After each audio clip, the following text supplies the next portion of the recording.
What is transpiration?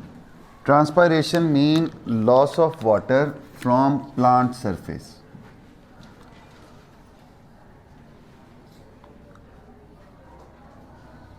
From plant surface. अब बेटे पौधे की सतह से पानी का लॉस कहाँ कहाँ से हो सकता है? Through leaves and through stems. ये दो मकाम हैं जहाँ से पौधे पानी का इखराज करते हैं। अब बेटे लीव्स जो हैं इनके ऊपर एक तह मौजूद होती है जिसको हम क्यूटिकल का नाम देते हैं। अब ये जो क्यूटिकल है बेसिकली एक्स्ट्रा वाटर की ट्रांसपायरेशन को भी ये रोकता है, लेकिन इसमें से पानी का लॉस जो है वो भी हो रहा होता है। दूसरा, लीव्स के अंदर मौजूद हमारी एयर स्पेसीज जिनको हम नाम देते हैं स्टोमेटा। स्टोमेटा के ज़रिए जो है वो भी पानी का लॉस होता है। स्टेम्स या ब्रांचेस, अब चूंकि ये वुडी पार्ट्स होते हैं, इनके सेल्स के दरमियान स्पेसिस मौजूद होती हैं जिनको हम नाम देते हैं लेंटिसेल्स। यहाँ से भी पानी जो है उसका इखराज होता है। मतलब आप कह सकते हैं कि लॉस ऑफ वाटर जो है वो क्यूटिकल के ज़रिए होता है, वो स्टोमेटा के ज़रिए होता है और वो लेंटिसेल्स के ज़रिए होता है। अब बेटे अगर इन तीनों जगह से पानी के अखराज को देखें हम, तो सबसे जो ज़्यादा पानी का लॉस हो रहा है वो स्टोमेटा के ज़रिए होता है। मतलब आपकी जो ट्रांसपायरेशन है वो मेजर हिस्सा जो है वो स्टोमेटा के ज़रिए होती है। तो इस ट्रांसपायरेशन को इसीलिए एक स्पेशली नाम दिया जाता है जिसको हम नाम देते हैं स्टोमेटल ट्रांसपायरेशन।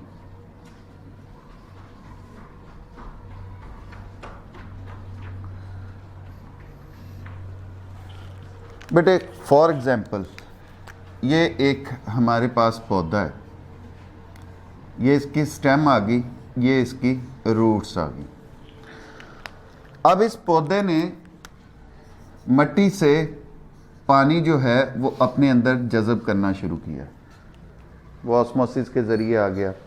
ऑस्मोसिस के ज़रिए वो पानी जो था वो दाखिल हो गया आपके जाइलम टिश्यूज़ के अंदर, कंडक्टिंग टिश्यूज़ के अंदर। यही पानी जो है ये जाइलम में से होता हुआ पौधे के एरियल पार्ट्स जो हैं उन तक पहुंच जाता है। अब एरियल पार्ट्स उनकी ब्रांचेस और उनके लीव्स जो, अब यहाँ पर जब पत्तों में पानी पहुँचता है, हम स्टोमेटल ट्रांसपायरेशन की बात करें तो पत्तों के अंदर दो तरह के सेल्स मौजूद हैं।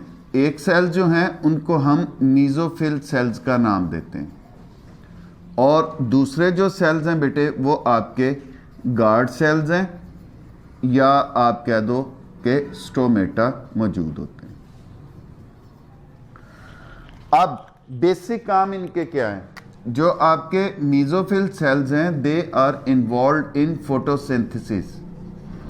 ये फोटोसिंथेसिस में इन्वॉल्व है, ये पौधे के लिए खुराक बना रहे हैं और कार्बन डाइऑक्साइड को फिक्स कर रहे हैं ऑक्सीजन के अंदर। ये जो आपके स्टोमेटा हैं they are air passage ways. ये क्या काम कर रहे हैं बेटे?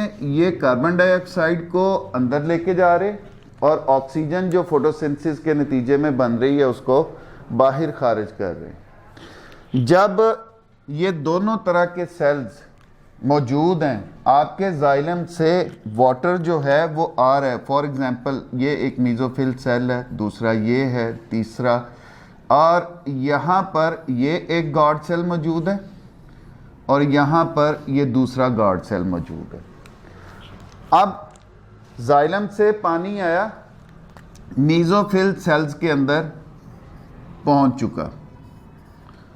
अब इन मीज़ोफिल सेल्स से पानी जो है वो इनके दरमियान मौजूद स्पेसिस में डिफ्यूज़ होगा। इस तरह से।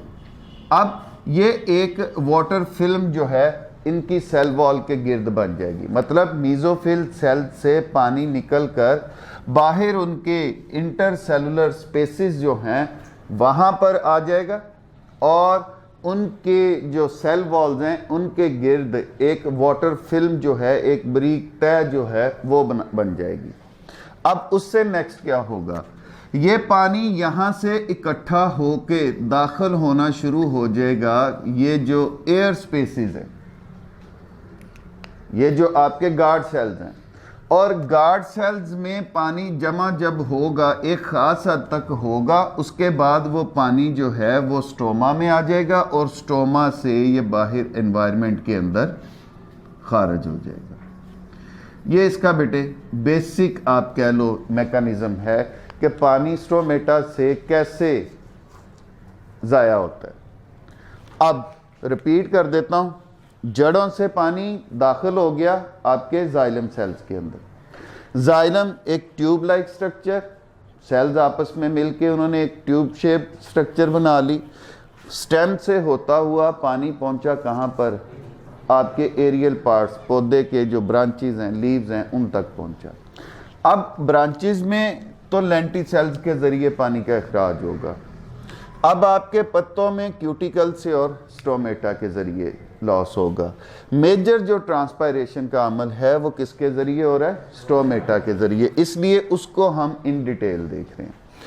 अब स्टोमेटल ट्रांसपायरेशन जो है वो चूंकि पत्तों में स्टोमेटा मौजूद होते हैं वहाँ पर होगी। अब वहाँ पर दो तरह के सेल्स हैं, आपके मीजोफिल सेल्स भी मौजूद हैं जो कि खुराक बनाने में हिस्सा ले रहे हैं, और आपके स्टोमेटा जो हैं वो भी मौजूद है। जाइलम सेल्स ने पानी अनलोड किया आपके मीजोफिल सेल्स में। मीजोफिल सेल से पानी जो है वो बाहर निकलेगा और सेल वॉल के गिर्द जो है वो एक वाटर फिल्म जो है वो बन जाएगी। वो वाटर फिल्म वाला पानी जो है वो इकट्ठा होगा और एयर स्पेसेस की तरफ आएगा, मतलब आपके स्टोमेटास की तरफ आएगा, और स्टोमेटा के स्टोमा के ज़रिए जो है वो आपके इन्वायरमेंट में बाहर खारिज हो जाएगा। This is called stomatal transpiration. अब बेटे ये जो स्टोमेटल ट्रांसपायरेशन जो है ये डिपेंड करती है चंद फैक्टर्स पर। फैक्टर्स इफेक्टिंग ट्रांसपायरेशन, अब वो क्या क्या है आपके, टेम्परेचर,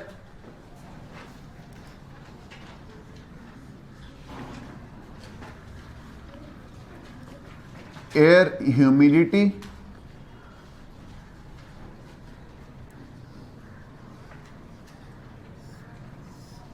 उसके बाद बेटे एयर मूवमेंट,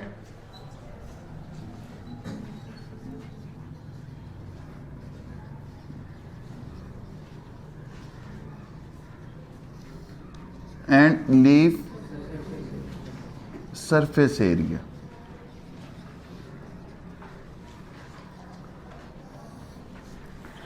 अब ट्रांसपायरेशन इसी से मिलता जुलता एक प्रोसेस हमने एवेपोरेशन भी पढ़ा था।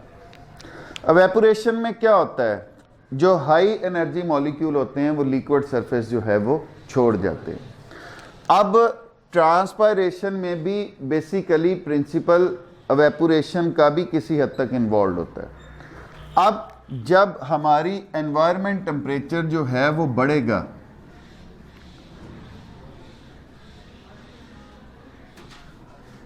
एनवायरनमेंट टेम्परेचर बढ़ने से रेट ऑफ ट्रांसपायरेशन भी बढ़ जाता है।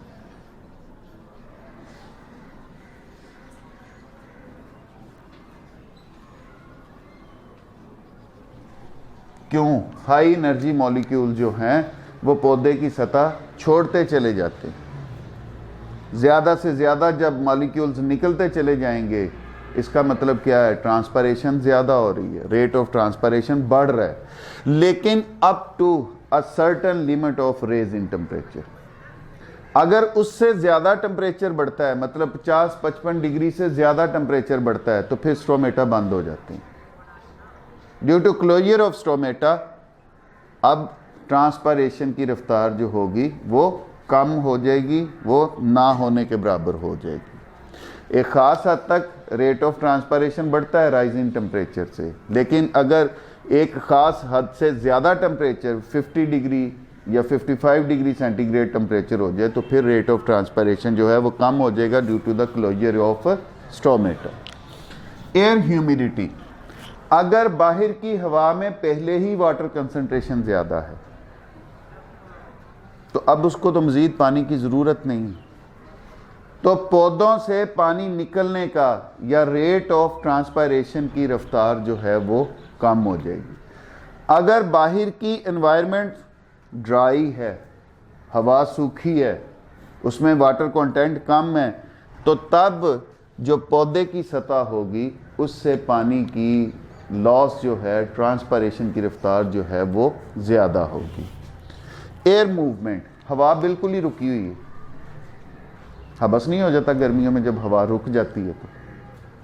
अब उसका क्या मतलब है कि अब उस सतह से, ये आप फॉर एग्जांपल मैं इसको, ये एक आपका लीव है, अब इसमें ये वाला एक ड्रॉपलेट है, मैं ड्रॉपलेट की सूरत में समझाता हूँ कि ये एक ड्रॉपलेट है पड़ा हुआ है, हवा चल ही नहीं रही, ये उससे बिछड़ ही नहीं रहा, उससे उतर ही नहीं रहा, उसको छोड़ ही नहीं रहा, तो अगला ड्रॉप तैयार होगा उससे निकलने के लिए?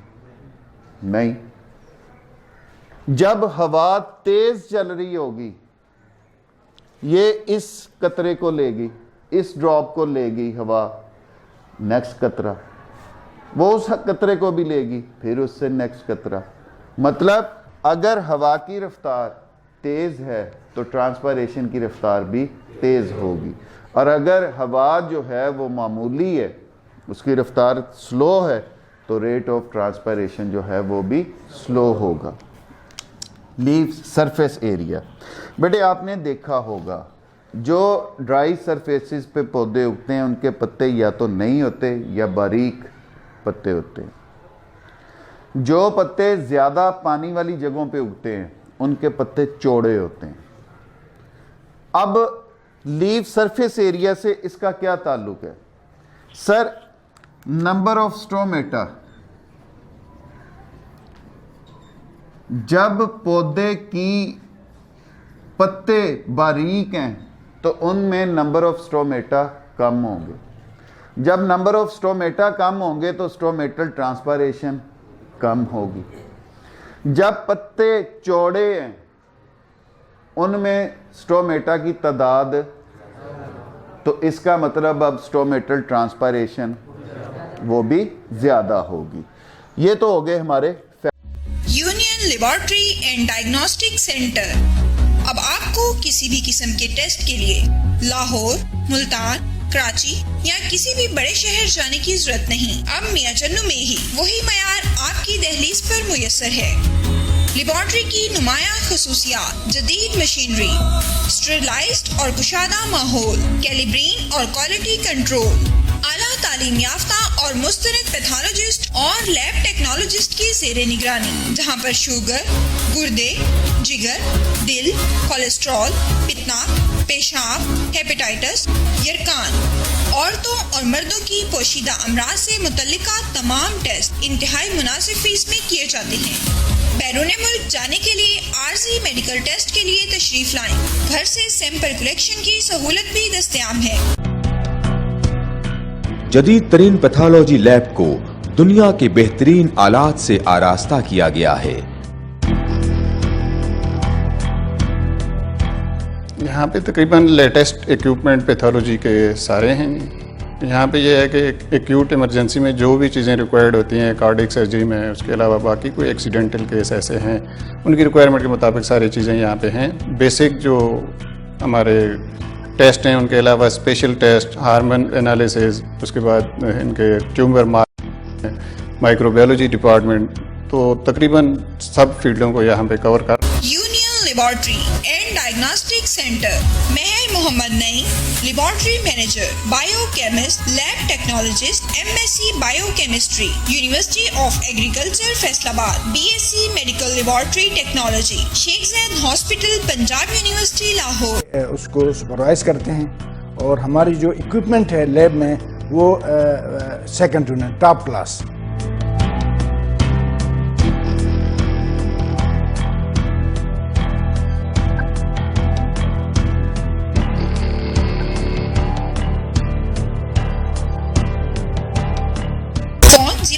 055-266-2586, 0333-455-7586।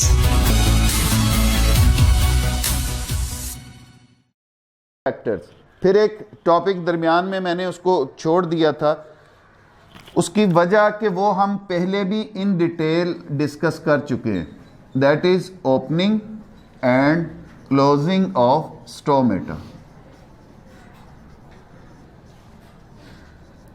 स्टोमेटा का खुलना और बंद होना। अब बेटे हमने देखा था स्टोमेटा जो है it consist of 2 guard cells.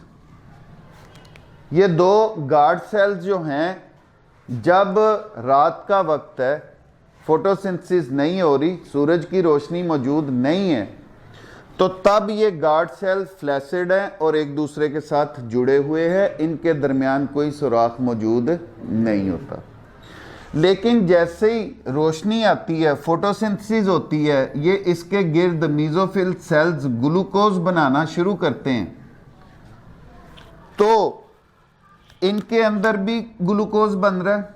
Mesophyll cells में, इन गार्ड सेल्स के अंदर भी ग्लूकोज बनना शुरू हो गया, मीजोफिल सेल्स में ग्लूकोज बनी जा रहा। लेकिन मीजोफिल सेल्स में जो ग्लूकोज बन रहा है ये ट्रांसपोर्ट भी हो रहा है, जबकि जो गार्ड सेल्स के अंदर बन रहा है वो वहीं पर मौजूद रहता है, वो कहीं ट्रांसपोर्ट नहीं होता।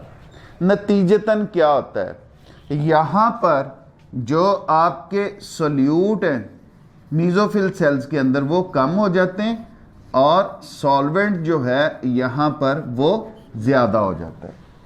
जबकि ये जो आपके गार्ड सेल्स हैं इनके अंदर सोल्यूट जो हैं वो रफ्ता रफ्ता ज़्यादा हो चुके होते हैं और सॉल्वेंट जो है वो यहाँ पे कम होता है। अब सोल्यूट से मुराद ग्लूकोज मॉलिक्यूल और सॉल्वेंट से मुराद वाटर है। तो पानी मीजोफिल सेल से निकलकर किस में दाखिल होना शुरू हो जाता है, गार्ड सेल्स के अंदर। अब जब गार्ड सेल्स के अंदर पानी दाखिल होता है तो ये आपके जो गार्ड सेल्स हैं ये फूलना शुरू कर देते हैं, ये मतलब टर्जेड होना शुरू कर देते हैं। ये वाला गार्ड सेल ये शक्ल इख्तियार कर ली, इधर वाला गार्ड सेल जो है वो ये वाली शक्ल इख्तियार कर लेता है। अब उसके नतीजे में क्या हुआ, इसके दरमियान में एक सुराख बन गया जिसको हमने क्या नाम दिया, स्टोमा। अब इस स्टोमा के ज़रिए जो है मज़ीद गैसेस अंदर इंटर हो सकती हैं, मतलब आपके स्टोमेटा जो है वो ओपन हो चुके। जैसे जैसे शाम होगी वैसे वैसे फोटोसिंथेसिस की रफ्तार जो है वो भी कम होती चली जाएगी।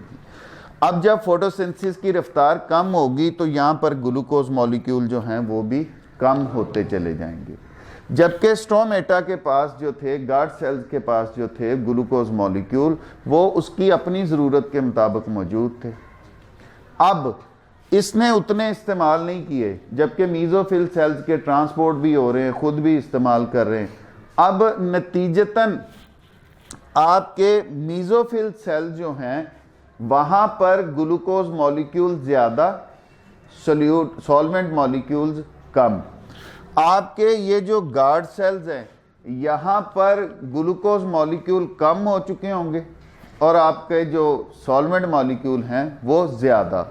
तो पानी यहाँ से निकलेगा, किन में चला जाएगा, मीजोफिल सेल्स में, जिसके नतीजे में क्या होगा, ये जो आपके गार्ड सेल्स हैं ये फ्लैसिड हो जाएंगे। फ्लैसिड होके क्या होंगे, एक दूसरे से जुड़ जाएंगे और इनके दरमियान जो स्टोमा होगा वो ख़त्म हो जाएगा। This is called closing of stomata. अब यहीं पर एक दूसरी थ्योरी भी मैंने आपको बताई थी कि पोटाशियम आयंस जो हैं वो अपना रोल प्ले करते हैं। दिन होता है, फोटोसिंथेसिस होती है, पोटाशियम आयंस जो हैं इन गार्ड सेल्स में ज़्यादा हो जाते हैं बनिस्बत आपके मीजोफिल सेल्स के। अब चूंकि यहाँ पर आयन ज़्यादा और वाटर कम होता है तो पानी मीजोफिल सेल से निकलकर दाखिल होना शुरू हो जाता है आपके गार्ड सेल्स के अंदर, और स्टोमेटा जो है वो ओपन होना शुरू हो जाते हैं। जैसे जैसे शाम होती है पोटाशियम आयन यहाँ से निकलते हैं, मीजोफिल सेल्स में चले जाते हैं। नतीजतन क्या होता है, अब यहाँ पर पोटाशियम आयन कम, आपका वाटर ज़्यादा।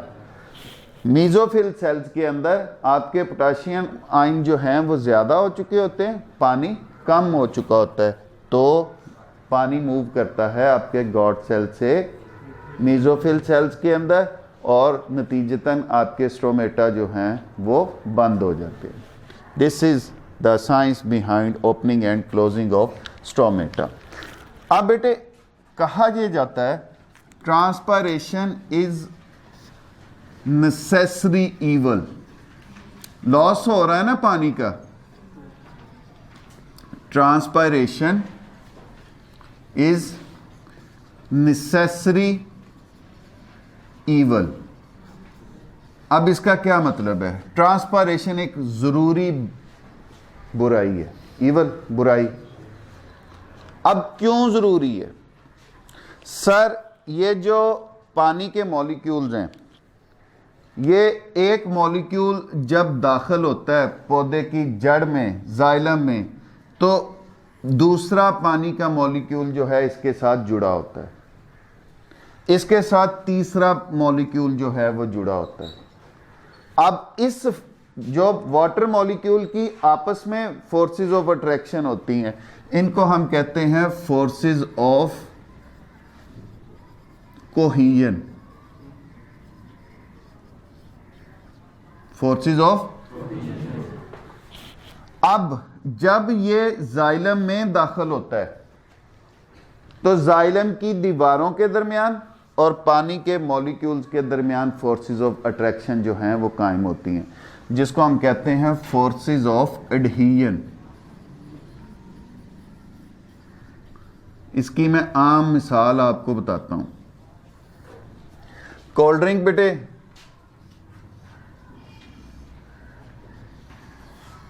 ये समझो कोल्ड ड्रिंक की आपकी बोतल है, इसके अंदर स्ट्रॉ लगा होता है।